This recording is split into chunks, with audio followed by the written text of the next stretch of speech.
All right, so today is October 21st, 2013, and we just finished the first day of Sukkot, or Tabernacles. So that Sabbath is over, and now we're into the week of the feast.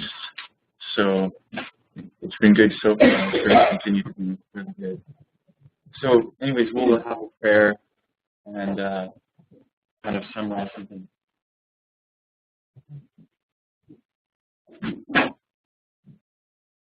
Once again, our Heavenly Father, we want to thank you so much for blessing us so abundantly.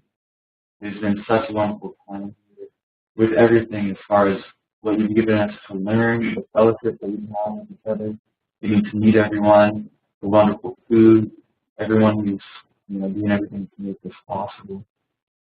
It's just been such a blessing to know that it's all with you. So thank you so much. And as we've been learning about who you are in these past few studies and what you really have to offer us, it is such a marvelous gift. We just want to thank you. Thank you so much. And now as we go into the scriptures again, we want to ask for your guidance. We want to ask that this be as clear as possible, both in explaining what we're about to go into and as far as just for each moment to understand the truth. And so we want to come before you and recognize your righteousness manifested unto us in us and accept that as being totally true. We want no disagreement between us and you. We want to accept your truth, acknowledge it as true, and acknowledge it as true now. That you have the power to justify us, and that you will, I simply ask. So thank you so much.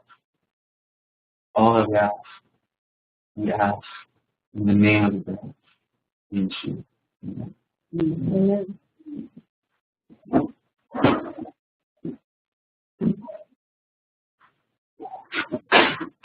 All right, so as we kind of talked about with our first couple studies, we mentioned, or at least I mentioned in a small way, the concept of our heavenly family. And we've been praying to our heavenly family. And so in the past couple studies, we've become more and more aware of that concept and how that plays out in the scriptures and so on. And so I know that you missed the past couple studies, unfortunately, but we want to kind of, as we go throughout the week, whether or not people miss things, we want to kind of recap, just so that it's always fresh in mind and it helps us to give a context of what we've been learning. Because when we have a week like this where we're going through a lot of information, it's easy sometimes to kind of forget what was there earlier, and it's kind of, just with a lot of information, it's easy to forget something. So we want to at least repeat a nutshell of what we've been going through to keep it fresh in our minds. So again, we started off talking about justification by faith and what that really is. And we found out that what justification by faith really is an act of creation by our heavenly family. And it's, in particular, we'll see, according, as we saw in Ezekiel's prophecy of the dry bones, it's the Spirit who gives that life. And so we've been identifying specifically who that is, and we'll continue to do that today. But it's all about, our heavenly family justifying us by faith. So we went through that. We went through Ezekiel 37, at least in the basic sense, the dry bones, to see the sad situation of the spiritually dead condition of God's people today. But we've seen that even in that hopelessness, that there is hope found in our heavenly family. And so that's kind of where we went the first few meetings. Last night we introduced this topic of Sukkot, or tabernacles, and we saw that the tabernacle means to dwell, and that there's all these prophecies about a kingdom being established in the last days on this earth in order for the gospel to be finished throughout the world. And we saw that a number of these prophecies mention that Yahweh, the God of Israel, will be dwelling in Jerusalem at that time. But then we saw that there's other prophecies, and the same prophecies even, that identify that there will be a Yahweh who sends that Yahweh. So we were kind of looking at that, and we found out that the one who will be dwelling in the kingdom is identified as the Shekinah, or the glory. And there's a number of terms that are used for this particular entity or person. And we've been spending, this morning more closely identifying who that is. In order to do that, we looked at the concept of multiple Yahwehs. Because for just an example, Zechariah 2, we saw that Yahweh was talking, and Yahweh said, I will dwell in the midst of you, and you will know that Yahweh of hosts has sent me unto you. So you have this Yahweh who is sent, and the Yahweh who sent that Yahweh. So this morning we looked at Genesis 18 and 19, the story of Sodom and Gomorrah, and we saw that there were three individuals or persons who came to Abraham who were all identified as Yahweh. Two of them were also identified, at least in English translation, by the terms men, angels, and God, or in Hebrew, that would be men. There's a generic term for just individuals or persons, not gender specific, and it's used for not only humans but also other beings. Even it talks about the man Gabriel, and Gabriel is clearly an angelic being. And so angels, the term angel just means messenger. It's not a species identifying term or particular to one type of being. It's used for humans, it's used for other types of beings as well. So we saw that in Genesis 18:19, we saw one Yahweh who was just called Yahweh.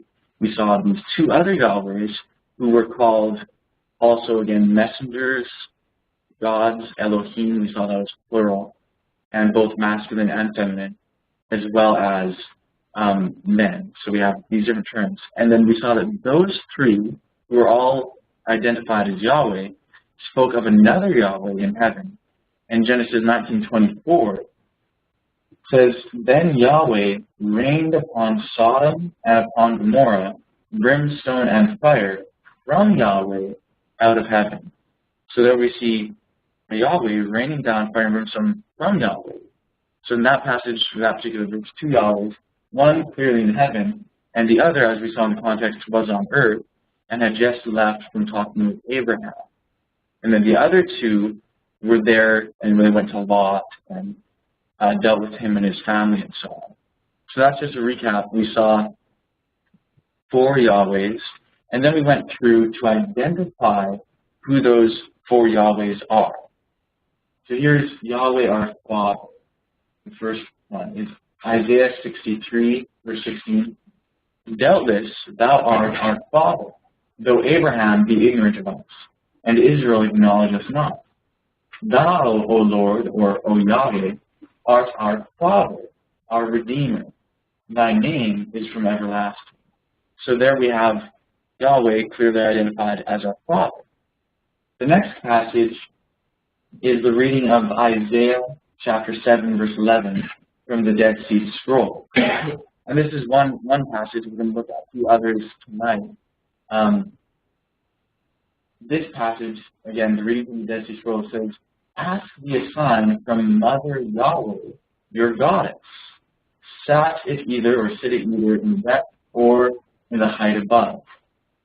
So here we have Mother Yahweh, your goddess, and the word goddess, again, lots of people are like, what? What's going on here? In Hebrew, we have, again, this document here with the table on it. That's probably the easiest way to identify it. This is part 2 of a series of articles about divine plurality, or plurality in the Godhead. And it talks about different Hebrew words that are used, that are translated God in English Bibles. And we found that the different words are all different forms of a root word, which is El, which just means God or mighty one. And it's singular and masculine. We have El, Elohim, which is masculine, plural. We have Eloah, or Elah, which is the feminine form. And the feminine form is, again, and it's in this article as well. In fact, I'll just find the verse for you all so that you know what it is. It is translated correctly one time in the Bible, or at least in the King James. 1 Kings chapter 11, verse 5. It's on the second page. Let's actually just read the verse because, and this is exactly as you'll see in any King James Bible, and as far as I'm aware, all translations translate this the same way in regards to the aspects we're looking at. So 1 Kings 11:15. This is the second page, number 3. This is it's page 2. Yes, page 2. I should have clarified that. So it's page 2, and you'll see kind of in the middle of the page, under the title Elah or Eloah, 1 Kings 11:15. For Solomon went after Ashtoreth, the goddess of the Zidonians, and after Milcom, the abomination of the Ammonites. And you'll see there on the right-hand side, there's Hebrew, and it's the word Elah. Elah. It has a little other letter at the end, which is called a yod in Hebrew, which just makes it possessive. It's the goddess of the Zidonians. So there it's correctly translated, and no one really has an issue with that because it's referring to a pagan goddess, which everyone knows exists. Now, the strange thing, and I didn't include this in this article, but I'm just going to point it out to you all now just to consider this. Also in 1 Kings chapter 11, just a couple verses down. So 1 Kings 11, that was verse 5, the goddess of the Zidonians. In verse 9, this is what it says. So 1 Kings chapter 11, verse 9. And Yahweh was angry with Solomon because his heart was turned from Yahweh, goddess of Israel. The word there is Elah with the yod. There's absolutely no difference between the word there and in verse 5. It's the exact same. Elah with the yod. Aleph, Lamed, He, Yod. Those are the 4 letters. The exact same both times. So the question is, why is it that in verse 5, they accurately translate it goddess, but in verse 9, they just say God? You know, if it's the exact same, should it not be translated the same, is the issue. So that's just one thing to consider within that context.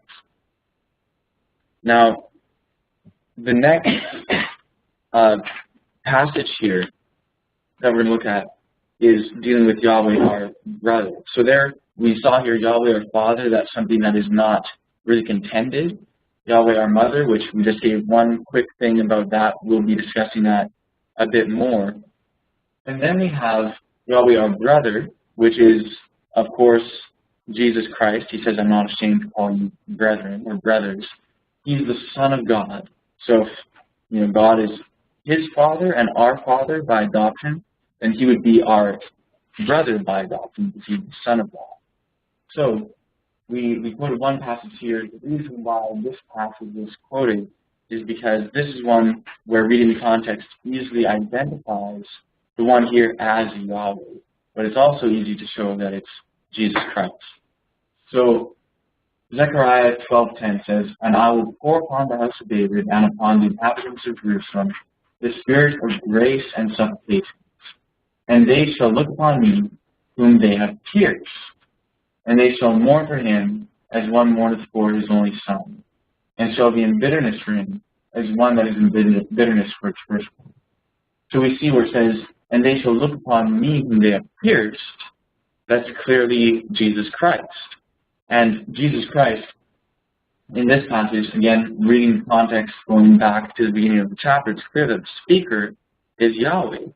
There's other ways to identify Jesus Christ as Yahweh. If you compare Hebrews 1 with Psalm 102, talking about Yahweh, and then Hebrews applies that passage to Jesus Christ. If you go back to the Old Testament, it's Yahweh. In John chapter 6, I believe, or John chapter 12, he refers back to Isaiah and Isaiah's vision in chapter 6, and he says that he saw the Messiah. He saw Jesus. In the passage, he saw Yahweh. So those are just a couple examples of where we can see that Jesus is also referred to as Yahweh. And that's something that, a lot of Christians are familiar with. And so these are, those two are common things, Father Yahweh and then Yahweh the Son. So now we also have this fourth Yahweh that we saw in Genesis 18 and 19. And this is, just before we do that, I just want to kind of recap one concept. We saw how Jesus is the only begotten Son.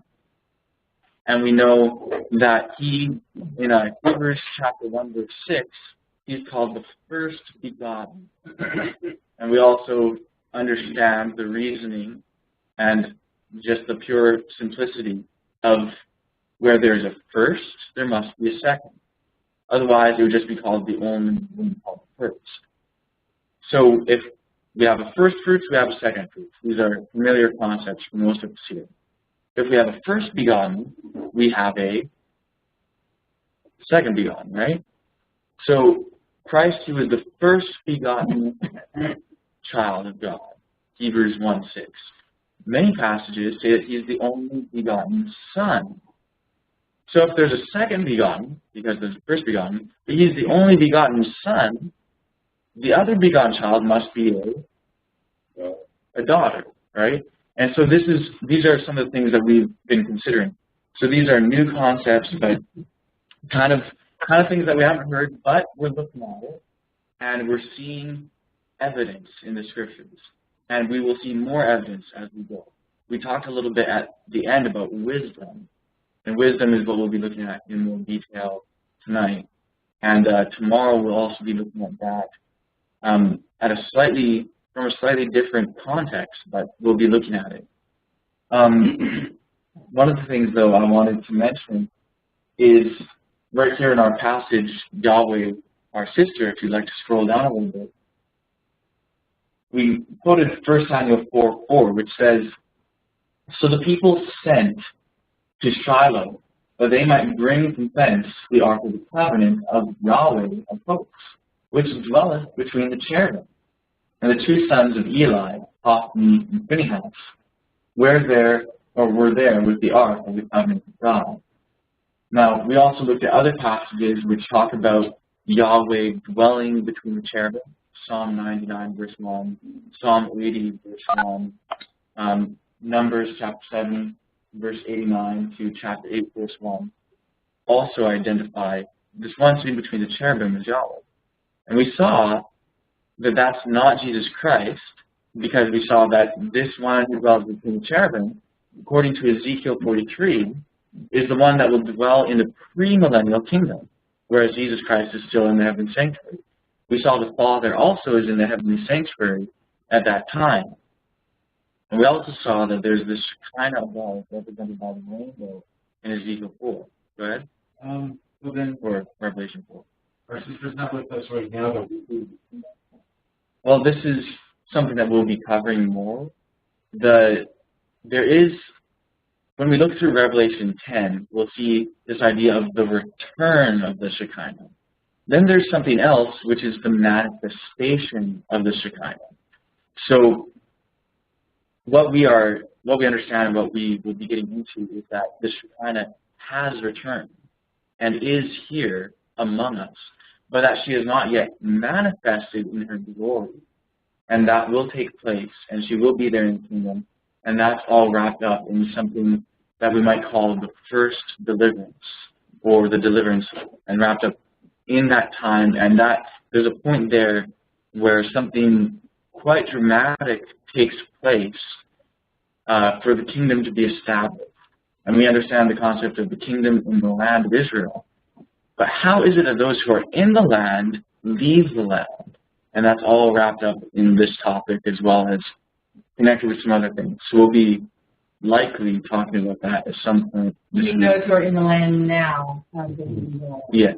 to make way for that. That's right. Those who are in the land now, at some point, have to leave the land.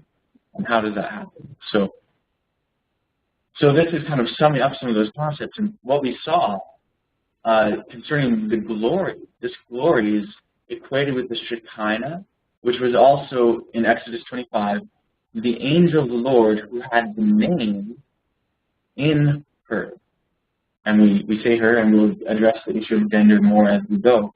But we saw that this angel was called the name, and that this is the angel that dwelt in the cloud by day and by night, who rested on the mercy seat, as we know as the Shekinah, and that this angel, because that angel dwelt on the mercy seat and was the Shekinah, in 2 Samuel chapter 6 verse 2, the Ark of the Covenant is called the name of Yahweh, Hashem. Then we didn't actually look at it, but we will probably this evening, the wisdom of Solomon. And in the wisdom of Solomon chapter 10, it identifies this Shekinah as wisdom. So we'll be looking at wisdom here a lot more throughout this particular study. But I want to kind of recap this idea of four Yahwehs, this family of four. We have, again, just Father, Mother, Son, and Daughter. Right? So that's what we are going to be considering more, the concept of daughter, because that is the least familiar concept. I know that mother is quite obscure to most people's minds as well. Okay, what? Yahweh, mother, daughter. Okay, these are new concepts. So we're going to look at this. Before we get into wisdom, there's a couple other things that we want to look at. We have the concept in the New Testament of the Spirit of God and the Spirit of Christ. So we want to look at that a little bit. If you go to... Question, if you want. Sure. I'm not sure if you're done recapping, moving on, and I just wondered if it would take too long to just throw in Genesis 1, 26, 27. Okay, sure, yeah, that's a good idea. Good idea to mention that. Okay, so in part of our looking into this, we looked at Genesis chapter 1, verse 26 and 27. At first, we looked at Genesis 1:1, just because that's the first time we see the word Elohim. And Elohim, again, we won't go through all the reasons why it's in this article here, but what we found is that Genesis 1, where it talks about Elohim, and elsewhere in the Bible where it talks about Elohim, the word Elohim itself is plural in number, but it's also plural in gender. It's from the base Elah or Elohah. There's different spellings for the word Elohim, two different ones. And that's the feminine base, the one that's translated goddess in 1 Kings 11, verse 5. And then it has the masculine plural ending, im. So you have the feminine and the masculine. And you have the plural number because of the im ending, which is the masculine plural. So Genesis 1, 26 and 27 says, Elohim said, let us make mankind in our image, and after our likeness. And they made them male and female. So if the image of Elohim is male and female, then Elohim must be male and female, right? It's quite simple in that respect. And before this morning, Michael was pointing out Romans chapter 1. And in there, Paul gives a dialogue about the Godhead and how that relates to something else. And in Romans 1, his point is coming to homosexuality and why homosexuality is wrong. And the reason that he gives for it is that the invisible thing, this is Romans chapter 1, verse 20, which we'll look in more detail. We'll go through the chapter at some point. Romans 1, verse 20 says, for the invisible things of him, referring to God, the invisible things of him from the creation of the world are clearly seen, even his eternal power and Godhead, so they are without excuse. Okay, so it says, just to recap that, because sometimes we hear these words and it's, what exactly does that mean? He says, the invisible things of God, the things which we don't see with our eyes at this time, are clearly seen, Okay, so things that we can't see, we clearly see and understand by seeing the things that were made from the creation of the world. And what are those invisible things? It says the eternal power and Godhead. So if we want to understand the Godhead, according to Paul, we need to go see the things that were made from the creation of the world. The creation of the world is described in Genesis 1 and 2. When we go to Genesis 1 and 2, the thing which is most specifically identifying something which should tell us about the Godhead is that Elohim said, "Let us make mankind in our image." In other words, what better to tell us of a thing than the image of the thing? And that thing was male and female. And this is the truth that Paul is pointing to, whereby he said, because of this, there is no excuse for homosexuality. Can you see the connection? In other words, if the human family, mankind, is patterned after the Godhead, made in the image of the Godhead, and the Godhead is all male, then that provides reason for homosexuality. Or if it was all female, that would provide reason for homosexuality.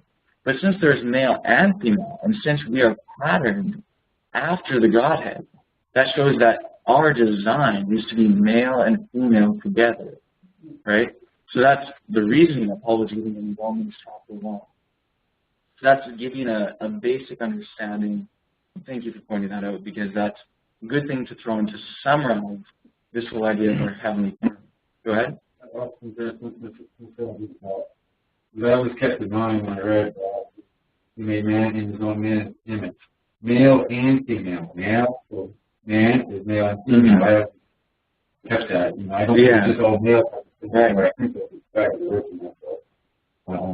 it's male and female. Totally. Totally. Yeah, so if someone was just, it is quite simple, yeah. As long as we don't claim to preconceived ideas and what we've been taught based on lack of evidence, based on just unplain opinion. That's right. So I just want to reiterate, and then if you want to have something to say. So it's just kind of someone here was commenting about, that they've always, seen that, hey, look, it's not just pointing out male, it's male and female made in the image of God. So just emphasizing that and how it's beautifully simple in what it is. So go ahead, Lauren. Yeah, because some people interpret that to mean that within God, by definition, is the characteristic. Right. Right. Okay, well, there's no split personality. No, well, it depends on who says it. That will change how I will explain that. But, in other words, if someone is an Adventist, I might simply quote to them from Ellen White, where she says, we were made in the image of God, not only as to our characters, but as to our physical form and outward feature. And so there's a couple references. Yeah, I could give you the references right now if you like. Yeah. If anyone would like to write that down. So that's, if an Adventist asks, that might be one of the things that I would say. And then I'll go and explain a little bit more for those who are not Adventists. So a few references on that. The book Education is one, page 20. Yeah, so page 20 of the book Education. Patriarchs and Prophets, page 45. Great Controversy, page 644 to 645. There's another one that I have here, PC. Does anyone know what the abbreviation PC stands for? I hope you meant that. Paulson Collection. Okay, yeah, it's Paulson Collection, PC. So Paulson Collection, or PC, page 167. Yes.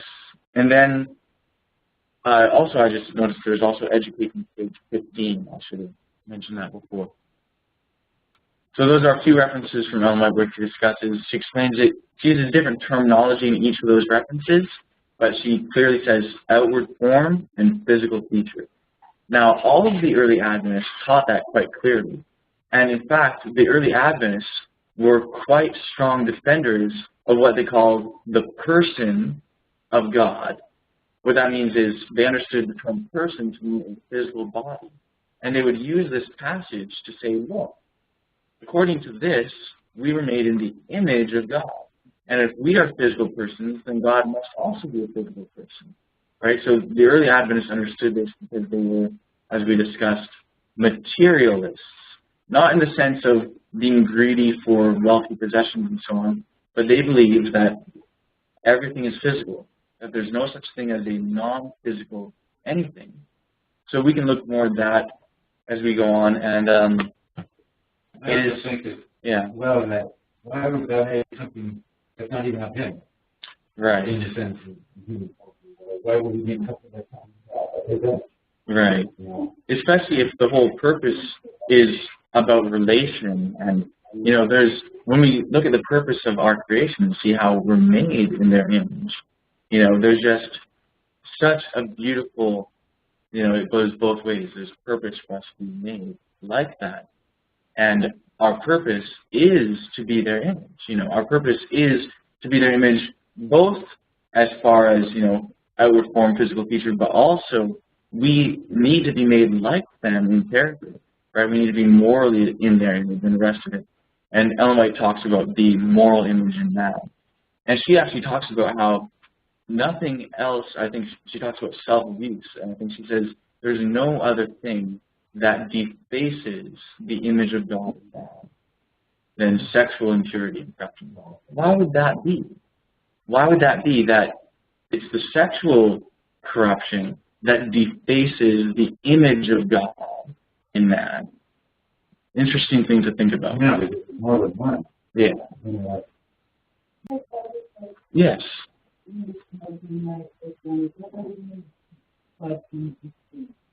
Okay, what that means is kind of like a removal of the image of God, or a corrupting, So it's basically the image of God being corrupted in man is more than anything else. It says that it's sexual defilement, or I forget the exact term that she used. Whether she said it was specifically self-abuse, or if it was some other type of, generally speaking, I'd have to look up. Yeah, sexual immorality. But you can also say, drugs, addiction to license. Right. Or you can say, that world, so I know it. Yeah. Especially sin, we lose. It's true. It's true. But one of kind of sin. Yeah. It's interesting though that she was pointing out sexual sin rather than saying if the image of God had nothing to do with gender. She could have said something like pride more than anything, defacing the image of God in man, or something like that, but she didn't. So it's an interesting thing. It'd be good if we could look up the reference, and we'll quote it here in one of our meetings, perhaps, because it's an interesting reference. Now, perhaps for someone who is not Adventist, this issue of the image of God, we see both the words image and likeness. In Hebrew, you can go through the Hebrew Bible, they are referring to a physical image and likeness. So we'll probably have an article on that, and that would be more perhaps for those who are willing to look into Hebrew. For some who may not be one to look too much into Hebrew and perhaps aren't Adventist, so they won't necessarily want to hear something from Ellen White, we could just look at other places in the Bible that use the same terminology. One place is actually Genesis 5, verse 3, talking about the image, an image being made. So Genesis chapter 5, verse 3 says, "And Adam lived 130 years, and begot a son in his own likeness, after his image, and called his name Seth." So here we see that Seth was begotten in the image and likeness of Adam. And it's pretty straightforward what that means, They made no God, they made no of Adam. Yeah. Indeed. So another verse is Genesis 9, verse 6. And this one, if I remember correctly, is even a little bit more clear as to showing how it's a physical image. So Genesis 9:6 says, "Whoso sheddeth man's blood, by man shall his blood be shed. For in the image of God made he him, or made he man. So wait a second. It says for, so it's giving a reason. So this is the statement. I'm going to read the verse again. This is the statement, and this is the reason given. It says, whoso sheddeth man's blood, by man shall his blood be shed. For in the image of God, or Elohim, made he man, or that's a generic term for mankind. So why is it that one person shedding someone else's blood would necessitate their own blood to be shed by another person because of being made in the image of God? Obviously, everything that's happening there is having to do with their physical bodies. Their physical body being hurt or polluted or corrupted, some damage happening to their physical body. It says, because of that, you'll have to, if you do this, the same thing will happen to you because you're in the image of God. In other words, when you physically harm someone, you are damaging an image of Elohim, of God. Gods, literally. God's plural. So you can see there how it's a physical connection to the image of God. So that's kind of this whole thing of being made in their image and likeness, recapping this whole idea of our heavenly family. Yes. Mm-hmm.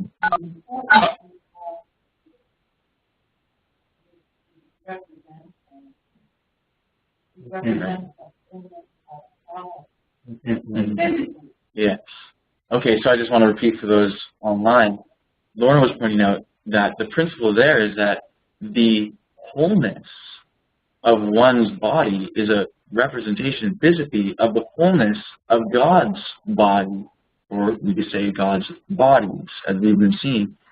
And so to damage that is really, it's getting across the wrong message.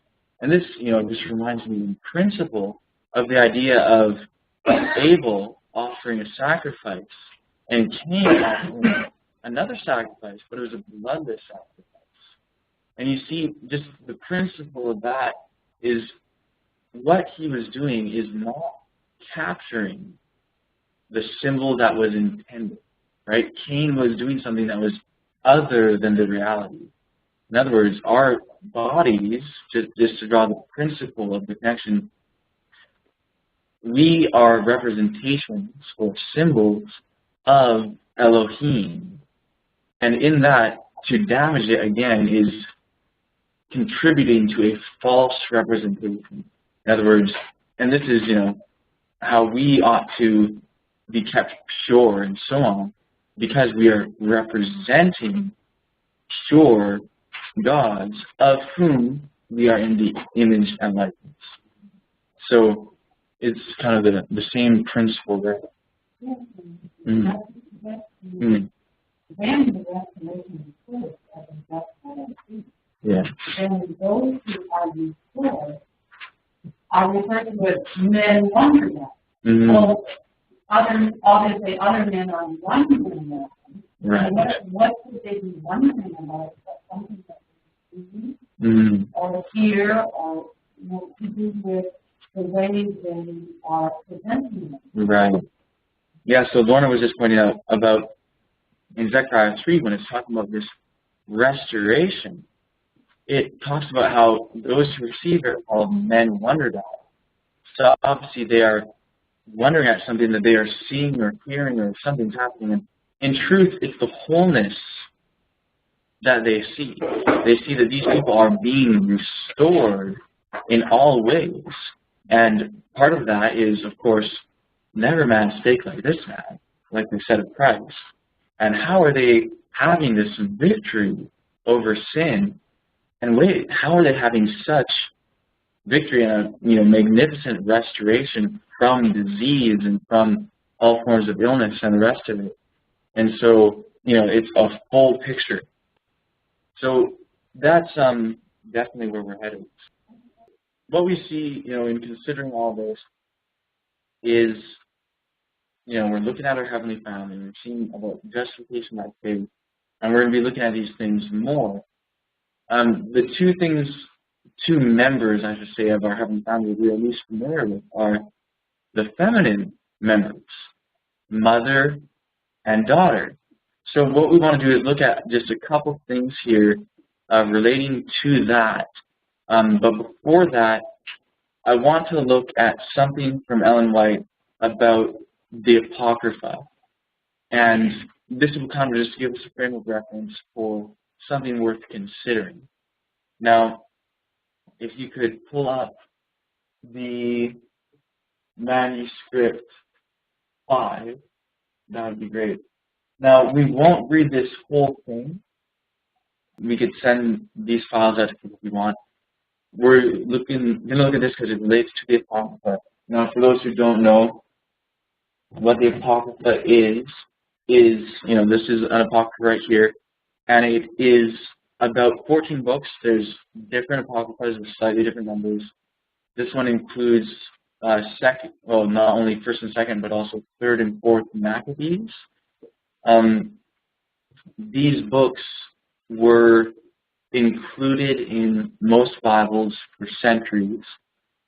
The Eastern Orthodox, for example, has all of these books. The Catholic Church has all of these except for 3rd and 4th Maccabees.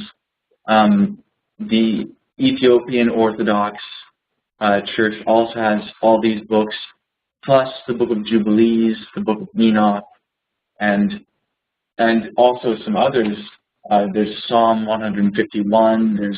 There's different versions of the Bible, not just different translations, but whole different Bibles with different collections of books. One thing I'll briefly mention too is that not only the Ethiopian Christians accept the Apocrypha and the Book of Enoch and Exodus, but also the Ethiopian Jews, Beta Yisrael, which is actually quite an important point because they didn't accept Christ. Some people thought, maybe these books were just Christian books or influenced, or maybe the Book of Enoch was just a Christian writing because there's lots of messianic prophecy there that is clearly referring to Christ. But when we see that the Ethiopian Jews also accept that book and other apocryphal books, we can see that it predates Christianity, which was confirmed with the finding of the Dead Sea Scrolls, because when we found actual documents of a number of those books as held by Jews, particularly the Qumran community, who most understand to be the Essenes, and they had these books before the time of Christ. So it's an interesting scenario. With Ellen White's writings, most here, if not all, are familiar with the Ellen White CD-ROM. And we know that there's a whole lot of writings on that disc. So that woman was writing a lot. This is something we're quite familiar with. However, the disc is called the Complete Published Writings of Ellen White. There's still a lot of writings that are unpublished. Now, the White Estate has been releasing stuff over the years. They haven't in quite some time, but in the 1980s, I believe it was in the year 1980 actually, they released a 21-volume set called the Manuscript Releases. And when they did, after that time, exactly. After that time, those statements were not available. And when that was released, there was kind of it caused a little bit of a stir, because there are certain statements that are found in there that are quite interesting. Davidians like to quote from Manuscript Releases, where Ellen White says that the prophecy of Ezekiel 9 will be literally fulfilled. People are familiar with this. Also, the concept of the 7 seals in those Manuscript Releases, Ellen White says plainly that the 7 seals delineate the history of the world from its very beginning to its very close. Now, that's interesting because that's what the Shepherd Rod message has been teaching for years. But the Adventist Church has been teaching that it just covers the period from Christ's first advent till his second. So, like I'm saying, there's a number of things. Those are just a couple samples. There's a lot in the manuscript releases. Now, would anyone guess, we've talked about this before for those who have been on WebEx, but for those who haven't, would someone like to guess as to how many books worth of writings there are that have not yet been released at this point? Well, you can know, right? Yes. Any thought that was in mind? Okay, well, I'll tell you the thought that came to my mind. I thought, well, maybe there's another 20 volumes, because that's what was released in 1980s. Now, there's an Adventist author, and I believe he's retired now, but he teaches at different universities from time to time. A guy by the name of George Knight. Many of you may be familiar with him. And he was at the BC CAP meeting a couple of years ago. And I overheard him talking at one point about the unpublished writings of Ellen White, because he was helping the White Estate work on some of that. And I overheard him say how many books there were. And I was pretty surprised by what I thought I heard him say, so I had to go up and ask him. And I said, did I hear you correctly? And he's like, yeah, you heard me correctly. And the number that it is, it depends on how they put together the volumes and how thick of books they make. But he said it's between 300 and 400 volumes. Books. That's a whole lot of literature. That means that the majority of the writings have never seen the light of day. Now, people say that when you want to understand what a person believes about a certain thing, you need to look at the overall context of what they say. So how do we get the overall context of what someone really believes when we have less than half of their writings? So when that does get released eventually, we may find a lot more things there than we thought. Perhaps different things about feast days or different, doctrines that we've learned since then, maybe stated more clearly. Go ahead. And is it in terms of dates of for manuscripts that are not released? Is it the later? Is it later years? It covers the whole period. It covers the whole period. Yeah, there's two categories of literature. One is called letters, which is just for letters to people, and one is manuscripts, which is just personal writings that she wrote that were never released. This here is a manuscript. So we'll be looking at that. So would you like to read this paragraph here about the Apocrypha? Taking the large Bible for you. Yes. Where's this from? This is found on Manuscript 5, 1849.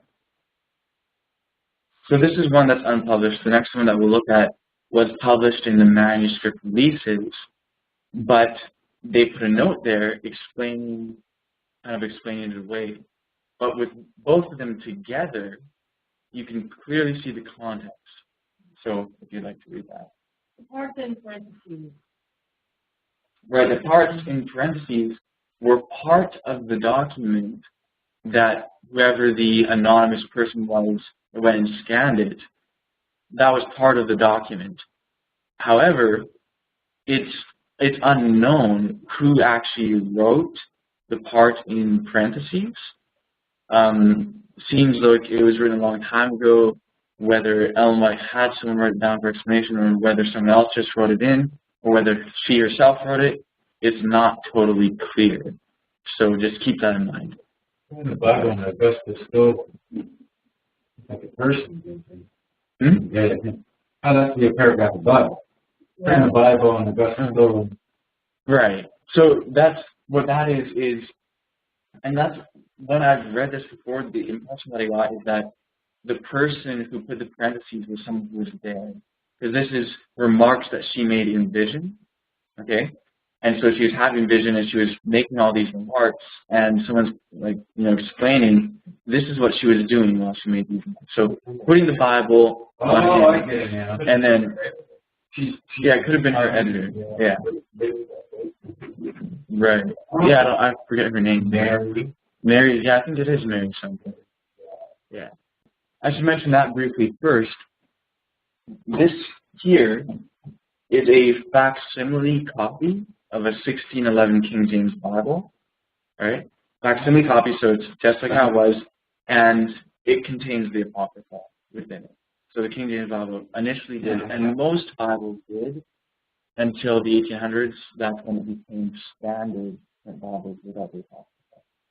So we'll consider what Ellen White says here, and I've actually seen a duplicate, I forget if I saw the exact one, but of the Bible that she held, and it does contain the Apocrypha. So. Okay, so if she's taking the large Bible containing the Apocrypha, and here's what she says while in vision, is that right? Yeah. Pure and undefiled. A part of it is consumed. Holy, holy. Walk carefully, tempted. The Word of God. Take it, Marian soul. Bind it long upon thine heart, pure and unadulterated. How lovely, how lovely, how lovely. My blood, my blood, my blood. Oh, the children of disobedience, reprove, reprove. Thy word, thy word, thy word, a part of it is burned, unadulterated. A part of the hidden book, a part of it is burned, the Apocrypha. Okay, so she has this vision of the hidden book, and she talks about part of this Bible that she says, she told the Bible pure and undefiled, a part of it is consumed. And she says a part of it is burned. The hidden book. What's she talking about? You know, she's saying these things. What is this? Now, when we get a little bit more context of this, is in the next document. So notice this is Manuscript 5, 1849. Actually, before you go, you want to scroll to the top because I think it actually gives the date in 1849. Okay, so this time it's written September 23 at option main. So remarks made in vision. September 23, 1849.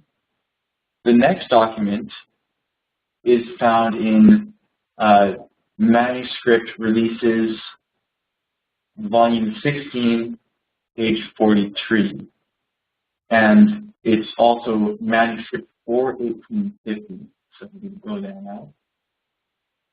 January 26, 1850. Okay, so this is just a few months later, you know. So just keep that in mind. Okay, here we go. So, would you like to read that paragraph as well? Okay, the beginning of the paragraph. Where it says, yeah, I then saw the Word of God. I then saw the Word of God, pure and unadulterated, and that we must answer for the way we received the truth proclaimed from that Word. I saw that it had been a hammer to break the flinty heart in pieces, and a fire to consume the dross and tin, that the heart might be pure and holy. I saw that the Apocrypha was the hidden book, and that the wise of these last days should understand it. I saw that the Bible was the standard book that will judge us at the last day. I saw that heaven would be cheap enough, and that nothing was too dear to sacrifice for Jesus, and that we must give all to enter the kingdom. I heard an angel say, think ye God will place his seal where there is an idol? No, no. Okay, so there's a few concepts there that we want to address and go into more perhaps at a later time. But for now, to emphasize is she said that she saw that the Apocrypha was the hidden book, which is what she referred to a few months before in her statements made in vision, and that the wise of these last days should understand it. Now, in the last vision, she talked about the Bible that she held and said a part of it is consumed, and it was clear that she was referring to the Apocrypha. So there she considers the Apocrypha as part of the Bible, and she says that the Bible is the standard book. So we need to find what Bible we're talking about. because there's a number of different Bibles, some containing the Apocrypha, some containing larger versions of the Apocrypha, or smaller versions of the Apocrypha. And so there's a lot of writings out there with different groups with different canons or lists of books that they consider scripture. So, but at least what can be clearly implied here is that there is something beyond what we normally think of as the Bible that's at least wise for us to consider and understand. Now, the other thing she ends off saying is thinking that God will place his seal where there is an idol. No, no. Now, lots of times people idolize things, even good things. You know, it talks about it in Scripture, and in the Advent movement, we've been talking about this too, how people idolize prophets. You know, some people really idolize Ellen White. Some idolized Moses, you know, and held him back from seeing Christ. Now, it's not that those prophets were bad things, but they idolized them. Now, today, many people idolize the Bible, right? In other words, they raise it to being something that it's not and attribute a certain sacredness to it that, you know, there's some people who think that it's just absolute wickedness for someone to write notes in their Bible or to highlight things. I've had people who really had a problem with me having highlighted marks in my Bible, right? But why is that? You know, is there anything in the Bible that would indicate that it's a wicked thing to do? In fact, is there anything in the Bible about the Bible at all in terms of what we consider today to be the Bible? It obviously talks about inspired writings, scripture, but the Bible is basically ignorant of quote-unquote the Bible because it wasn't put together or canonized until a later date, right? So this is basically the concept of, you know, the Apocrypha, and from an Adventist perspective, why it might be worth looking at. So if you could go to another document. Yeah. You should be judged by it. Here I also. Right. Yeah, right about it. I've written it down, by the way. Yeah, it's right over here. Wise and Nathaniel should understand it. There we go. So, yeah. So that's the particular statement. I'll get to defining what all those books were, so considering all of those books, not specific books in the Apocrypha. Well, what she was referring to there was the Apocrypha, most likely as found in the King James Version, which would include the books of 1st and 2nd Esdras, Tobit, the Maccabees, Wisdom of Solomon, and a few other books like Judith, Additions to Esther, which Additions to Esther is not actually a separate book. What it is that there were two ancient versions of Esther. One was longer and one was shorter. What somebody did is they took all the parts of the longer version throughout the book that are not found in the shorter version and kind of bunched it up together at the end and called it Additions to Esther. And had, you know, chapter names put on that, like, you know, Esther has, 12 chapters or something like that. And then it's chapter 13. But that chapter 13, actually, in that ancient version of Esther, was actually at the very beginning of the book, you know. So in this particular version of the Apocrypha, it's good because it actually just has that entire version of the book of Esther. So it's helpful. And it's interesting because the shorter version of Esther that we have doesn't mention God in any specific way. Yeah. There's prayer, so that it implies that they're praying to someone, but where's God? In the longer version, it does speak of God. So it's an interesting thing, yeah, throughout. So, yeah. This particular version is it's published by Cambridge, and it's the New Revised Standard Version. Yeah. So, yeah, that, and it's the Apocrypha apocryphal / deuterocanonical books. Deuterocanonical is a word that Catholics use to talk about the Deuterocanon, or the second canon. The Eastern Orthodox Church and the other divisions of Christianity don't consider a second canon, but just part of the canon. The Catholics were the first to kind of demote the Apocrypha to being a second canon, and then the Protestants consider it non-canonical. I have the ISBN number that's included in the Oh, thank you. Yes, you can actually that'd be Okay, great. the ISBN is 0-521-50776-6. You want to say it again before those slow, please? Sure. 0-521-50776-6.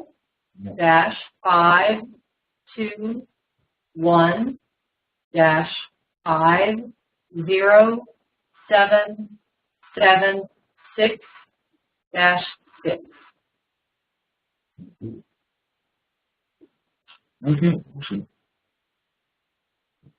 I thought the year of the Apocrypha is excluded from the Bible, of course, with the aspect of the canon of the Bible.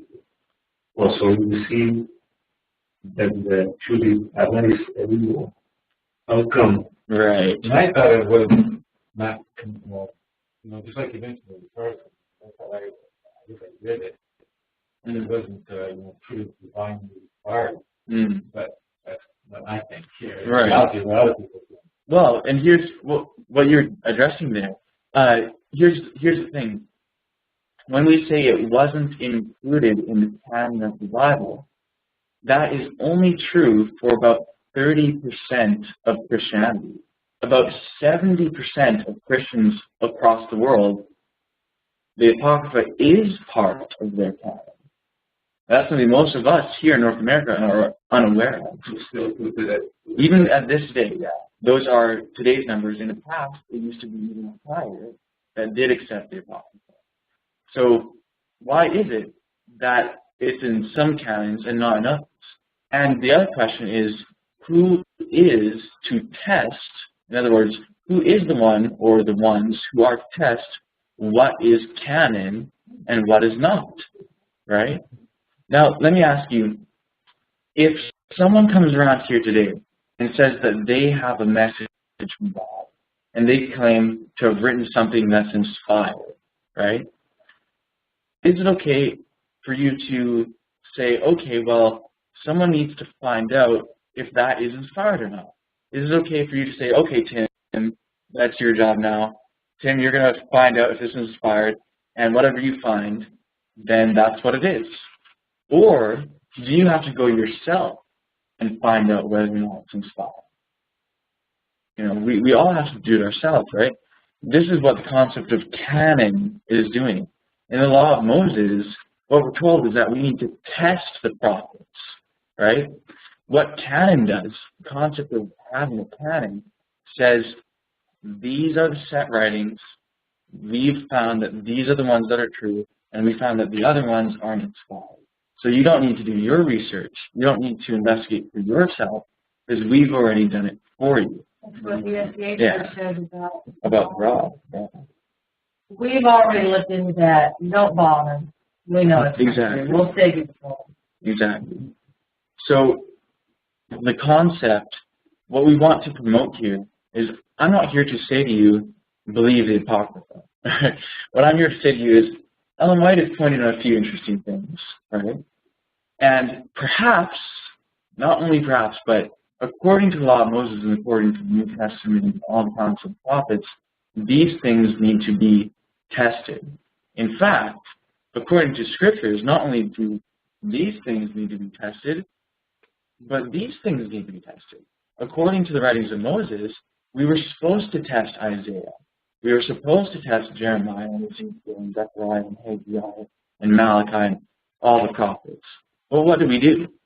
Well, we become Christians and, well, it's the Bible.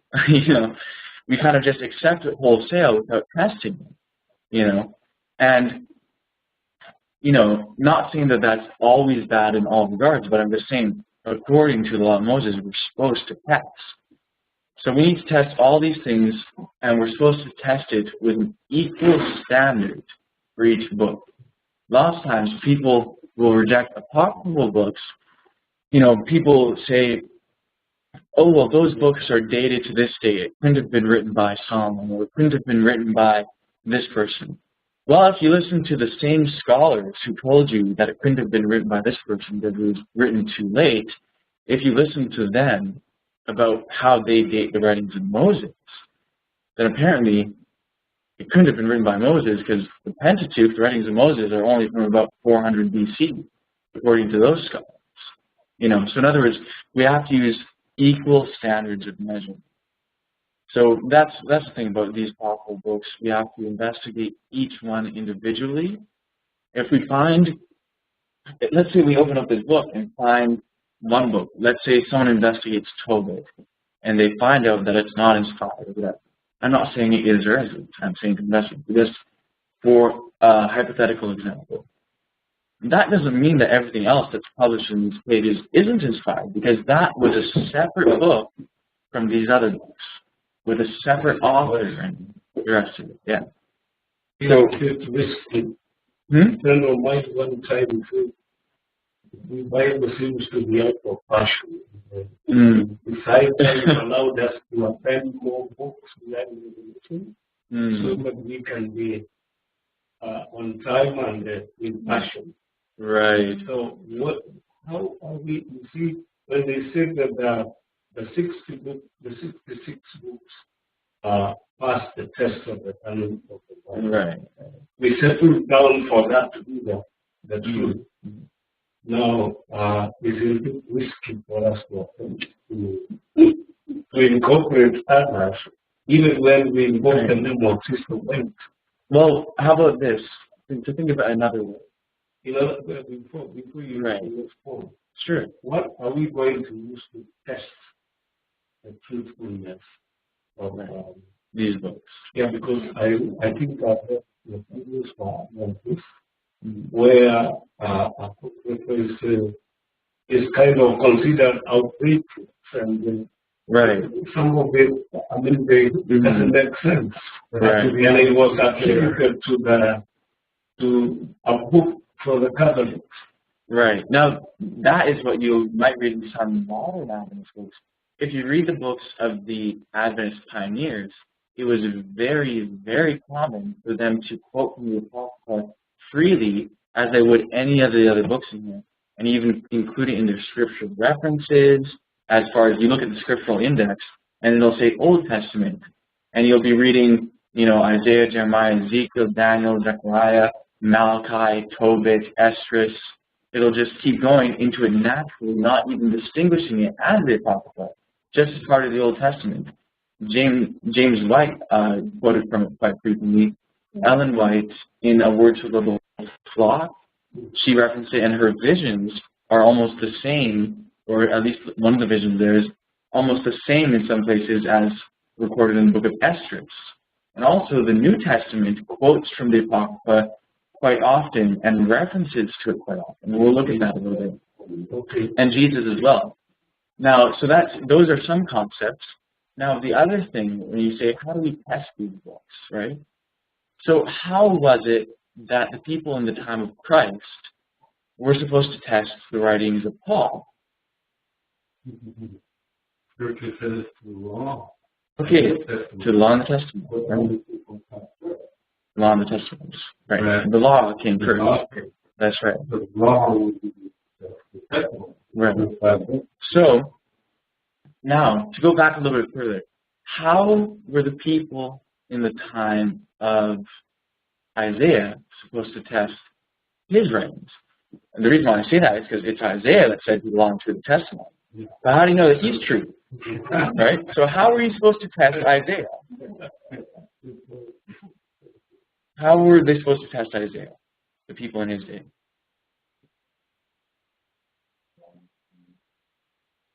He's also going to line upon line, right? So how do you know that's true, right? How are they supposed to test him? There was writings before Isaiah, right? He wasn't the first prophet. They had the writings of Moses, right? So they could test, is he in harmony with Moses, right? But how are they supposed to test Moses? Right? They had to test Moses, right? They couldn't just accept. This guy comes and says, well, God sent me. You know, they had to test him, right? But they couldn't test him by the scriptures. Oh, yeah, exactly. Exactly, yeah. Well, it could be risky to test him, for sure. But, you know, the point is they had to test the prophets, right? Now, they had to test it beyond something other than what was written. Because at one point, there wasn't something written. You know, there was a prophet before Moses, for sure, Enoch. And some say he wrote something, some say he didn't. Either way, he had to be tested too. You know what I'm saying? You can keep going back, and eventually you have a prophet with no writings before him, no prophet before him, and you've got to test it. You know? And so,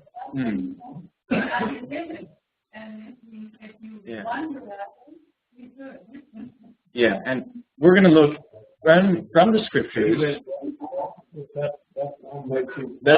I know that makes it's like, well, wait, now we have nothing to test it by. That's kind of what it sounds like. Don't worry, we're not going to leave you hanging. We're going to go look, and we're going to actually look in something that you already accept in 1 Corinthians chapter 2, and it tells us how to test. And this dovetails right into the subject of wisdom. So it's a good thing. So what we were going to do, perhaps we'll skip that for now for sake of time. We can do that tomorrow morning, perhaps. We were going to look at some passages that talk about the Spirit of God and the Spirit of Christ and the concept of mother and daughter. So just keep that in mind. We'll look at it tomorrow morning, perhaps. But for now, let's just go to 1 Corinthians chapter 2. So this should be interesting. It ties a few things together. It tells us how to test. It also, in this passage, Paul references an apocryphal book, which is another thing.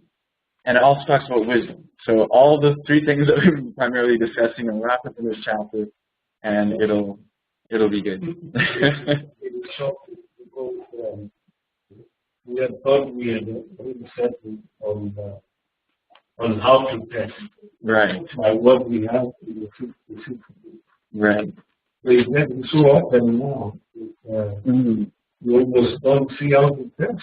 Right. I know. I can understand how it's like, well, it's a little scary almost, right? Because it's like, well, wait a second. Where exactly is our footing? But what we'll find is that our footing in addressing things and being willing to face things as they really are, as seen, like, well, wait, there is really, you know, we had to test them all the way back. And just looking at those things, you know, those were just simple facts of reality that they had to test each of them. At some point, there was nothing to test them by as far as literature. What we'll find is that in looking at reality, we have an even stronger footing than we could have thought, you know. So, in other words, when people go by something that's not reality, it only seems like a strong footing, you know. Well, where does testing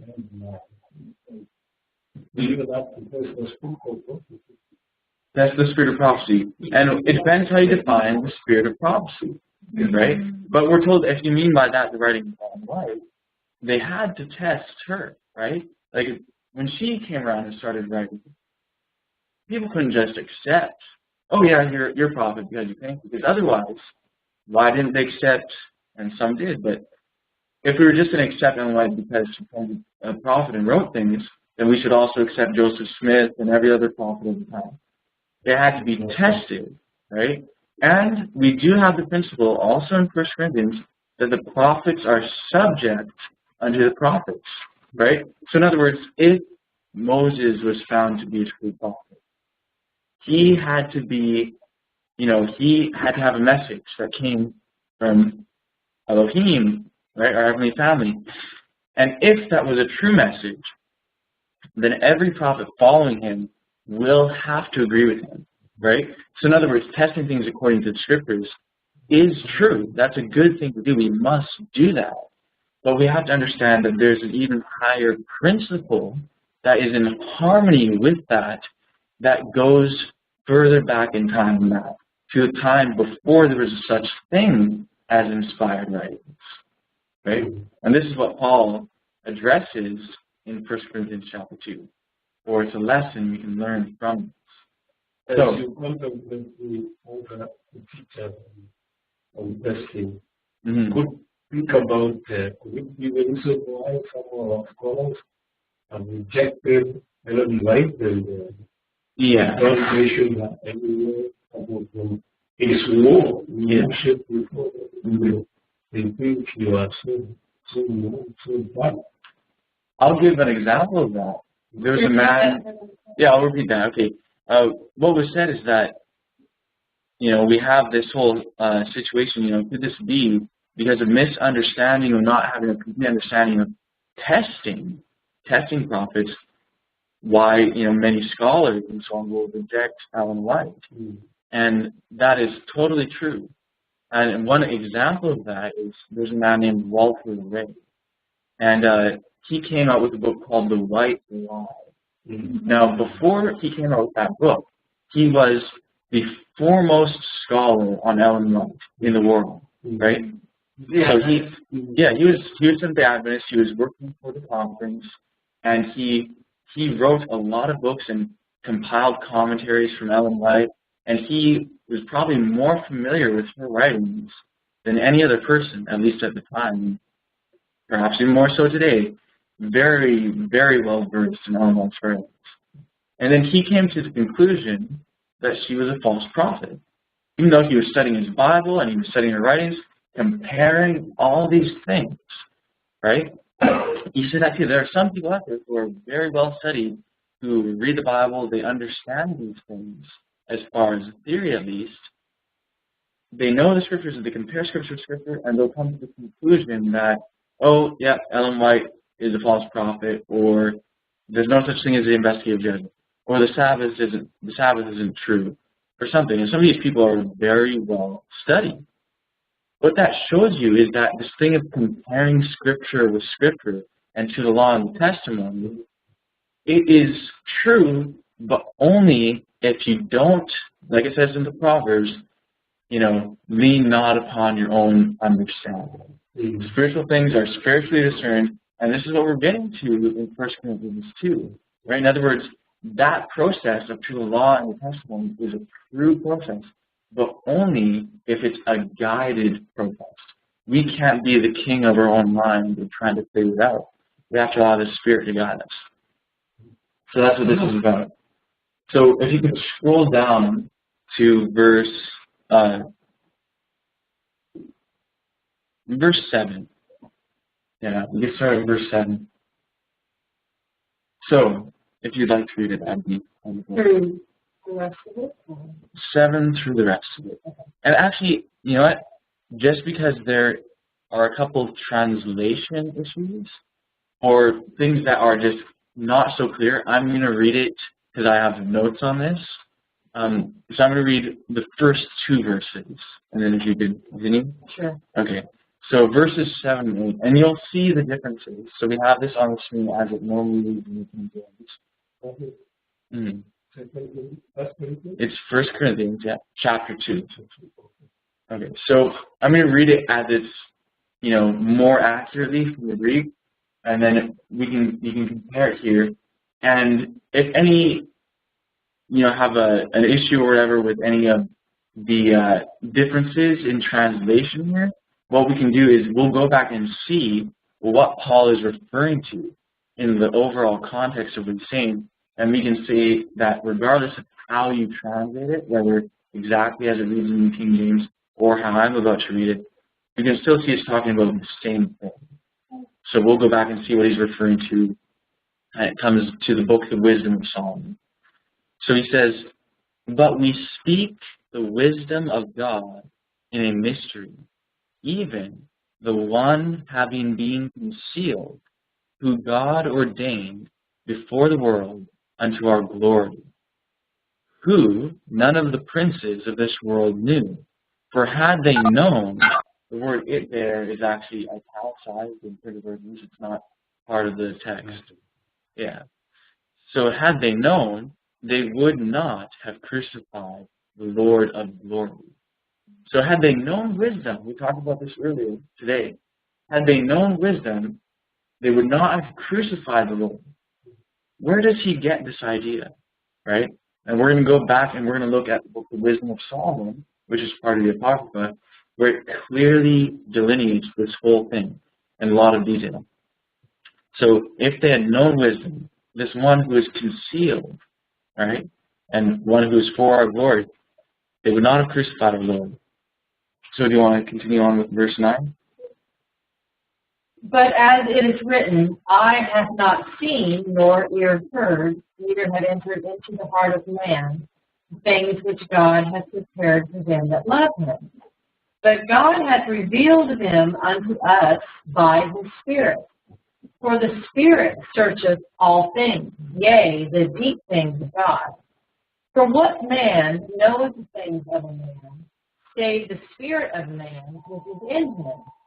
Even so, the things of God knoweth no man, but the Spirit of God. Now we have received not the spirit of the world, but the Spirit which is of God, that we might know the things that are freely given to us of God. Which things also we speak, not in the words which man's wisdom teacheth, but which the Holy Ghost teacheth, comparing spiritual things with spiritual. But the natural man receiveth not the things of the Spirit of God, for they are foolishness unto him. Neither can he know them, because they are spiritually discerned. But he that is spiritual judgeth all things, yet he himself is judged of no man. For who hath known the mind of the Lord, that he may instruct him? But we have the mind of Christ. Okay, so we're going to go back and look at that a little bit more. But what I want to do first, the last verse, particularly the first part of it, for who hath known the mind of the Lord, that he may instruct him? The whole concept of that and what he's referring to is taken from Wisdom of Solomon, chapter 9. And Wisdom of Solomon creates the entire backdrop for this whole passage. And I'll just reference right now, there are other passages in Paul's writings in particular where you can see he is basing things off of things found in the Wisdom of Solomon. In fact, in Ephesians chapter 6, his whole discussion of the armor of God is taken from Wisdom of Solomon chapter 5. So we see these things that are there in the New Testament. So at the end again, who hath known the mind of the Lord, that he instruct him? In Wisdom of Solomon chapter 9, verse 13, it says, for what man is he that can know the counsel of God? Or who can think that the will, or who can think what the will of the Lord is? So who knows these things? And it goes on and explains just the exact same thing Paul does. But I want to quickly show a couple of parallels here. Notice he starts off, we speak of the wisdom of God in a mystery, right? So this is something that they were not fully disclosing as in its fullness as to what it is. He's speaking of it in a mystery, right? But then he's telling you something. Then he starts talking about, he says, if the princes of the world had known wisdom, they wouldn't have crucified our Lord. And then he says about, these are mysteries, and eye hath not seen, ear hath not heard, but God hath revealed them unto us by his Spirit, right?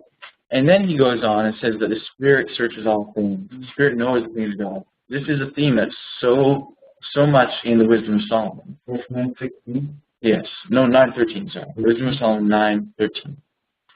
And then he says, what man can know the things of God, save the Spirit of man? What man can know the things of God, save the Spirit of God?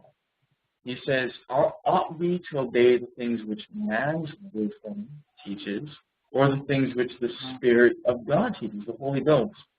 So he's contrasting the wisdom of man with the wisdom of God, the wisdom of man with the Spirit of God. So clearly the Spirit is the same as wisdom, right? So we're going to look more at this concept tomorrow morning of who wisdom is. But I just want to read here Wisdom of Solomon, chapter 9. It talks about wisdom, and you can see this concept. What this is a prayer of Solomon for wisdom. Now, as a side note, again, I just want to mention, in 1 Kings chapter 4, it talks about Solomon. and talks about how he had thousands of songs and thousands of proverbs and thousands of psalms and writings. Now, if we read the writings that we have in this canon of Solomon, there's certainly not thousands of songs and thousands of writings and so on. So where are these other songs and proverbs and so on that Solomon wrote? Perhaps Wisdom of Solomon is one of them. Paul certainly seems to think it was. So this, for consideration, we'll kind of consider these things. So, Wisdom of Solomon, chapter 9, Solomon praying. O God of my fathers and Lord of mercy, who has made all things with thy word and ordained man through thy wisdom. The word and wisdom. Who is the word?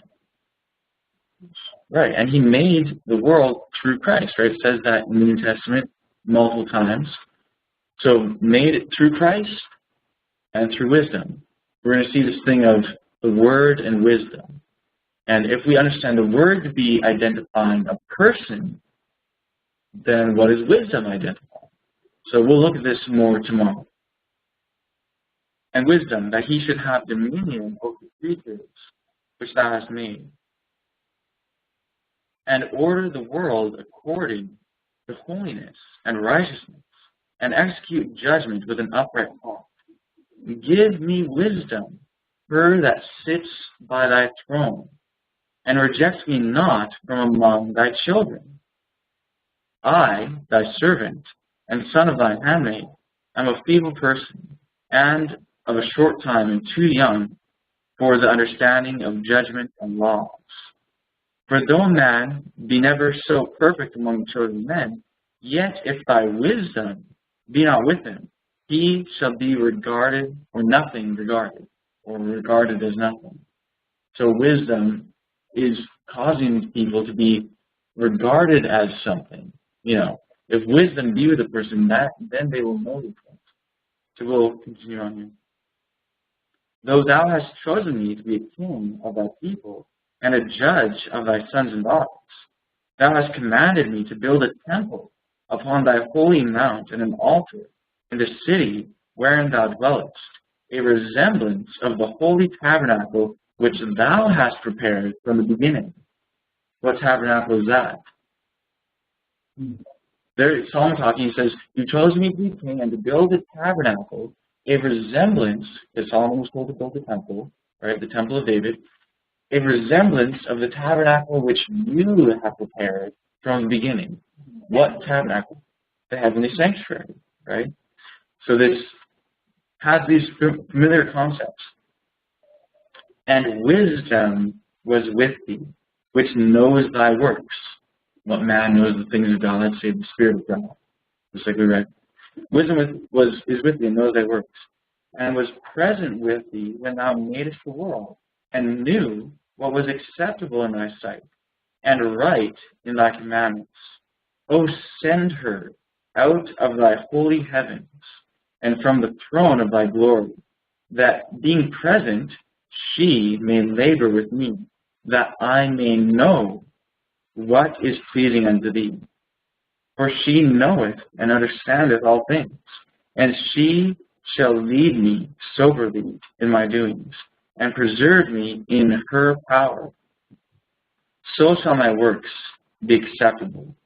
Wait a second. What does that mean? So here he's talking about wisdom. He says, send her. She will lead me. She'll show me these things because she knows. She was with you from the beginning. She was there before the creation. She was there when you prepared the tabernacle in the heavenly sanctuary. She knows she can instruct me. Please send her to instruct me. So shall my works be acceptable. What did we find about justification by faith? We found out that someone who sins in one area sins in all, right? You break one commandment, you break them all. You're guilty of all. So while we are sinning, even with what we might think of as a small sin, we are a sinner. And all we have is unrighteousness. Romans 6 says that when we are servants of sin, we are free from righteousness. And then when we are servants of God, servant of our Lord Jesus Christ, we are free from sin. So according to this, it is through wisdom and her leading us that our works are acceptable. In other words, wisdom, the Spirit, is the one to give us life, to give us justification, the life of Christ. So I just wanted to mention that because that is the subject. That is our gospel, right? The gospel which we received from the beginning. The good news, the everlasting gospel, right? So shall my works be acceptable, and then shall I judge thy people righteously, and be worthy to sit in my Father's seat. For what man is he who can know the counsel of God, or who can think what the will of the Lord is? For the thoughts of mortal men are miserable, and our devices are but uncertain. For the corruptible body presseth down the soul, and the earthly tabernacle weigheth down the mind, that museth upon many things. And hardly do we guess aright at the things upon the earth. So saying, how are we supposed to figure all this stuff out? How can we figure out all these things? Christ said, if I say these earthly things to you, you don't understand, how will you know the heavenly things? You know, we hardly guess right at the things on earth. And according to this, we need wisdom to guide us, right? And it says that we will know even from her the things of God, these great mysteries, right? And with labor do we find that the things that are before us, or find the things that are before us. But the things that are in heaven, who hath searched out? Who knows these things? And thy counsel, who hath known?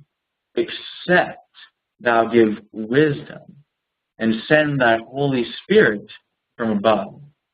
So you see the parallelism, wisdom, the Holy Spirit, that's also found in chapter 1 of the same book.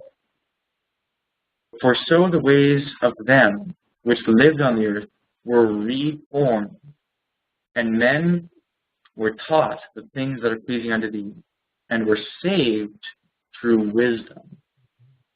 Then it goes into chapter 10, where it describes how wisdom was the one with all the prophets from the beginning, and how wisdom was the one that dwelt, in the cloud that led Israel. And so, we referenced to these things before, and we'll be looking into more. So I think that's probably good for tonight. We've been on for a while, but almost 2 hours, yeah. We'll try to keep it a little bit shorter so it's easier for us to stay focused all the time. Better start tomorrow. Yeah. Okay. Yeah. It might be doable. Yeah. After 5, everyone on free. Yeah. Yeah. Yes. Yes.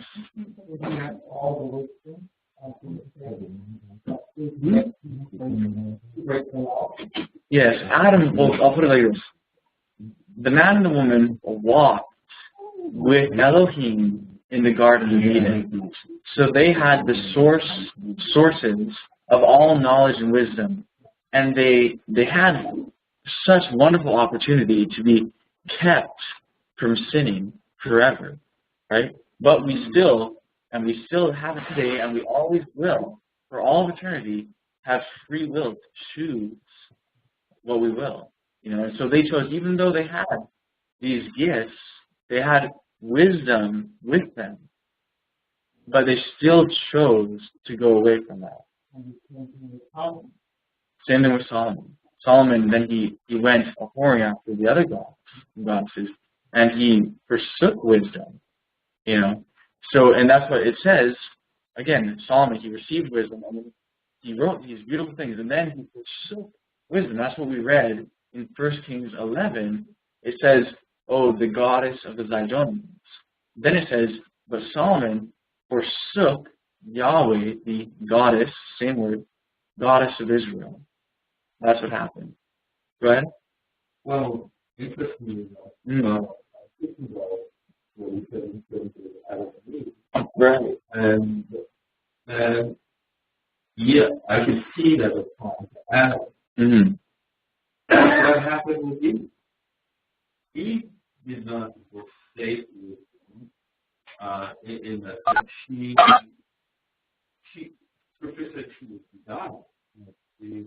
Right. But what allowed her to be in that place where she was able to be with God? Right? You know, in other words, Ellen White talks about that a little bit more, where her first mistake was actually before she did fruit. Right. You know, and so it goes back to a negligence of spending that time and having that real relation with wisdom, right? And with our whole heavenly family. And so in that, you know, in other words, if she was talking to her heavenly family at that moment or spending time worshiping them with Adam, she wouldn't be wandering off to the tree. You know, and Ellen White kind of spoke about that in the context of what she knows. You shouldn't have left the side of her. Yeah, exactly. Was so wrong. Yeah. Yeah. So, you know, these are what we're discussing here. This kind of, again, gives a principle. So, again, this ties us into this whole thing of testing again. We found out that what man can know the things of God except wisdom, be with him and lead him. In other words, the only way to know for sure, even with all the comparing scripture with scripture, if someone's not led by the Spirit of God, they can come to the false conclusion. And we see that lots of times, like you said, the scholars who might reject certain truths and so on. So they had to test Isaiah. They had to test Moses. They had to go back and they had to test these prophets. And the only way for them to know for sure is if they're guided by wisdom. Victor Otto talks about how in order for us to really understand the message, we must be inspired to understand it correctly. You know, so there's the inspiration that comes prophetically to reveal the new things, but then there's the inspiration that each individual must have. So in order to really know, we have to be in contact with Elohim Hayim, the living gods, right? And so that's why it's a more sure foundation, because how much more solid and how much more certain are the ones who inspired the book than the book itself. You know, in other words, this is paper and ink without the Spirit of God. That's all it would be. You know, so it's a far more sure foundation. So I know at first it can sound like, oh no, we're losing foundation, but it's really a far more sure foundation. So we do our knitting back now to the justification aspect. Amen. Knit back, we'll realize that if we've got back into that relationship with her, got back into we did the justification, we did all that process or that work that needed to be done for us, then she's going to make all of this evident for us, or clear. She will tell us herself. Exactly. Back, led by her, guided by her, walking with her.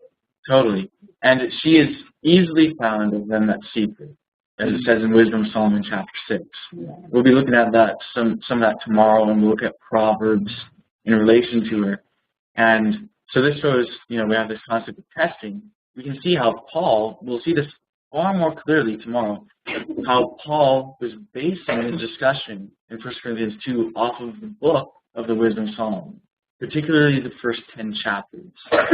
So we have this thing about the Apocrypha, we have this thing about testing the prophets, and we have this thing about justification, because she is the one, again, who makes our works acceptable. She is the one who guides us into all truth, the other comforter. She is the one by which the ways of men are reformed.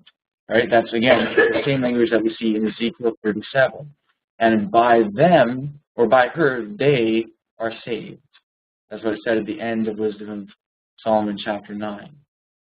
So again, that is the whole message that we have from another angle, showing, okay, wisdom. So we're identifying who this is. Again, one more verse to close on. I'll just quote it anyway.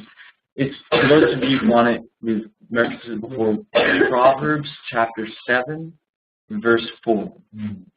Proverbs 7, verse 4. It's a very important verse, and we could say it's another part of our theme of this whole week. Proverbs 7, verse 4. Say unto wisdom, thou art my sister, and unto understanding, thou art my intimate friend. We saw before, and we'll see it again tomorrow, how understanding is just another name for wisdom. She is to be our intimate friend. Some translations say our near kinsman, right? Intimate friend. And we are to say to her, thou art my sister, right? So, anyways, hopefully this helped kind of answer some things for some people that we kind of, I'm sure we raised some questions this morning, looking at 4 Yahwehs and Father, Mother, Son, Daughter. Tomorrow we'll look a little bit more at this concept of mother and daughter, and then a little bit more at wisdom, and then we'll get into a few other things that relate to this topic that are from another angle that we have not discussed yet.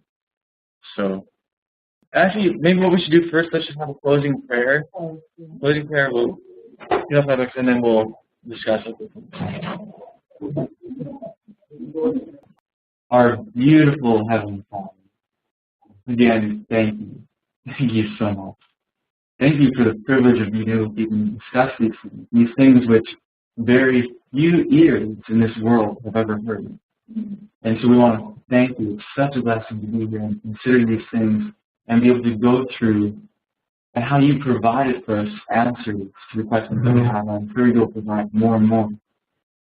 So as we consider these things and as we sleep tonight, please just be with us and help us to realize what this means, not just in terms of doctrine or theology, or what this means in the context of evolution of religious thinking or whatever it may be. Help us each to truly realize what this means to us as individuals. What does this mean to me? What does this mean to each person here? What does it mean to have a heavenly family? And how does that affect us right now at this time? So, Heavenly Family, I mean, you've given us this message, you've revealed yourselves to us, and continue to do this each day. And you've let us know, Father, that it's through wisdom that we can receive life and that our works may be acceptable. And as we've seen, a message that you gave so long ago in the days of Paul, and you gave again in 1888, and as you just recently revealed to us once more, that this is justification by faith. And so this is what we ask for, whether it's for the first time or whether it's continuing to justify us each day, each moment. So we ask this and we thank you and praise you because we know that your will is our sanctification. But thank you so very much. It is such a beautiful gift, such a wonderful salvation that you have provided. Thank you. Thank you. Thank you, dear sister, for tabernacling among us. And please, as this week goes on, make yourself more and more apparent to each person here. Let it be known that you are among us. All this that we ask, dear Father, in the name of your 2 children, wisdom and the Word. Thank you so much. Your beautiful name of God.